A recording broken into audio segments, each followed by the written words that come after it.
very special guest up in the region today, Mr. John Tyndall. I'd like to thank him for coming all this way to speak to us today.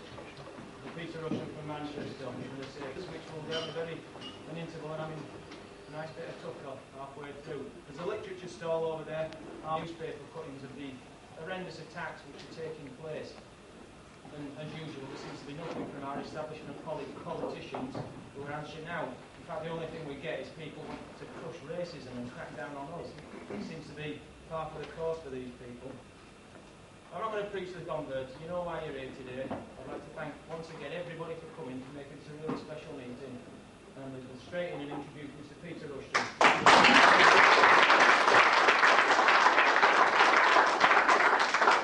Thanks very much, Chris, and it's good to be back in Oldham again. A fair few of you would have been here the last time I was in Oldham for a branch meeting, which was not all that far away from here, over in Hathershaw. That was about 12 months ago. Now this time, you've kindly arranged the meeting just on the other side of my old school. Hathershaw on the one side, and now we're down here.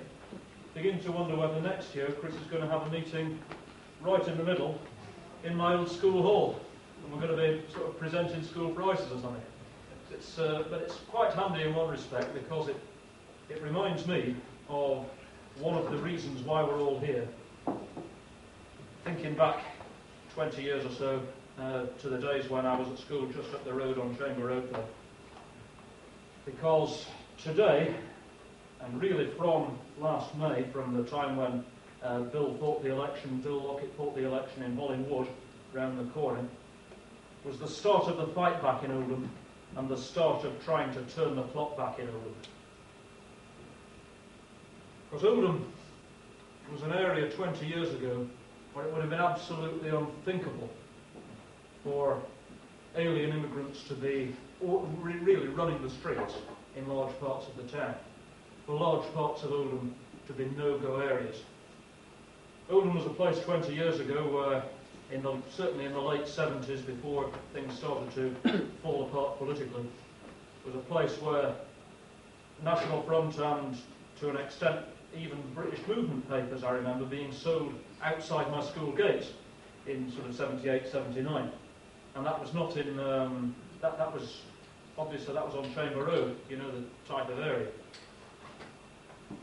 Within 10 or 15 years after that, far from it being a place where we could hold paper sales outside the school, it was a place where a 12-year-old staying behind for choir practice and just going out to buy some sweets at the local sweet shop was being attacked by gangs of Asians and clubbed round the head. That's how things had changed between about 1979 and about 1993. It had become a frontline area, in a sense, a frontline area for the decline of our country, for the decline of the white race, and for the domination of immigrants. Sadly, many of these frontline areas over the years have been abandoned and allowed to become no-go areas. Lewisham, for example, an area where Richard Edmonds and people like that were big organisers, where there were big National Front activities in the 70s, is now really pretty much a no-go area. But I'm glad to see that here in Oldham, the clock has started to be turned back, and people here in Oldham have started to say that enough is enough. Here in Oldham, we were able to fight for the first time in many, many years, for the first time ever for the BNP, and the first time in many years for any nationalist, to fight an election campaign and win almost 10% of the vote in Hollingwood just a couple of months back in May this year. Here in Oldham, people are waking up to who the enemy is.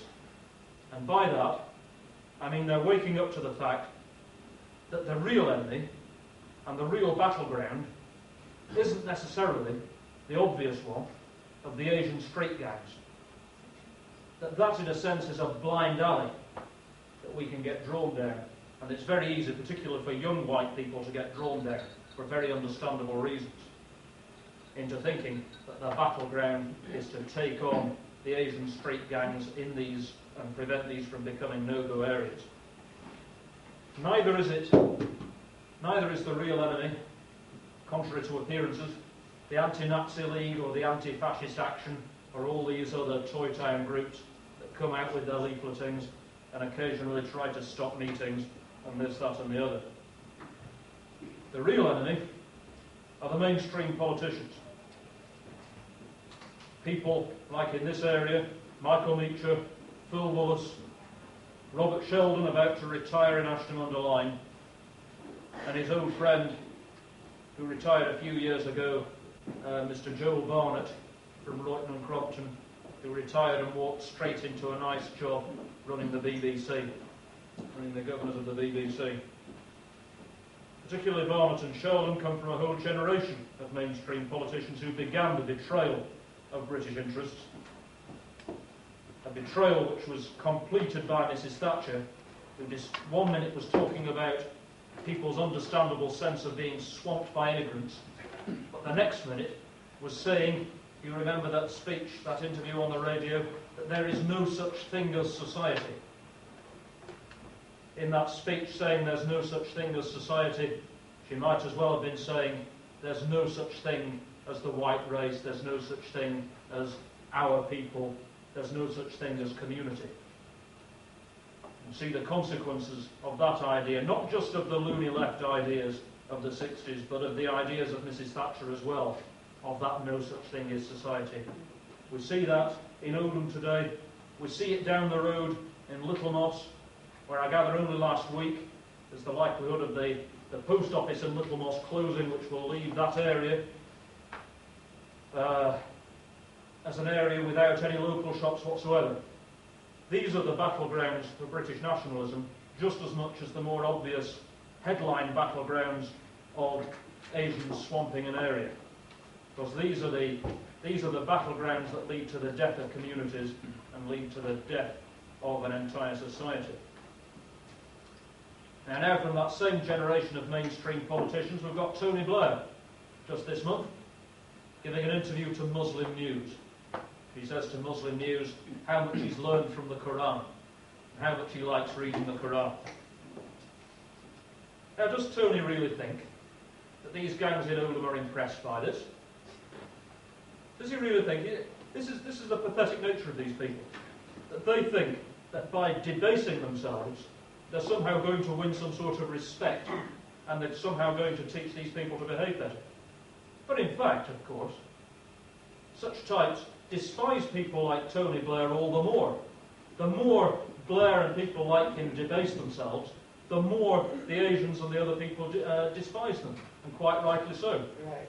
And they end up despising them in pretty much the same way as the Rastafarian on Clapham Common despised Mr. Davies when the cabinet minister who debased himself before these characters on Clapham Common, and his reward, of course, for being so friendly to these characters was to lose his car and his files and his laptop computer and all the rest of it.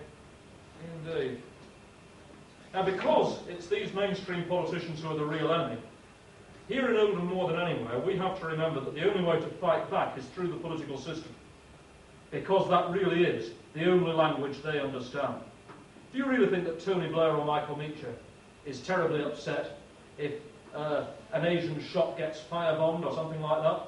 That's meat and drink to them. They love that sort of thing, because then they can play that back to other people in Oldham who'd be thinking about supporting nationalism, and quite wrongly, of course, they can play that back to them and say, oh, you mustn't mess with these nationalists, they're very dangerous people. You know where that sort of thing leads. It leads to, at least to firebombings, if not to gas chambers, you know, the moment you start to stand up for your own people. The only language they understand is the sort of language that Bill Lockett and the rest of you showed them just a few weeks ago, when you can come from nowhere and win 10% in an election. Just as more recently down in Bexley, a relatively new branch down in Kent there, won a quarter of the vote down there. And coming very soon in West Bromwich, we'll have even more panic being spread there. And this morning, I was very glad to see the latest news from West Bromwich is that the Labour Party is likely to select a lady called Valerie Vaz, the sister of the Foreign Office Minister Keith Vaz, as the Labour candidate in West Bromwich.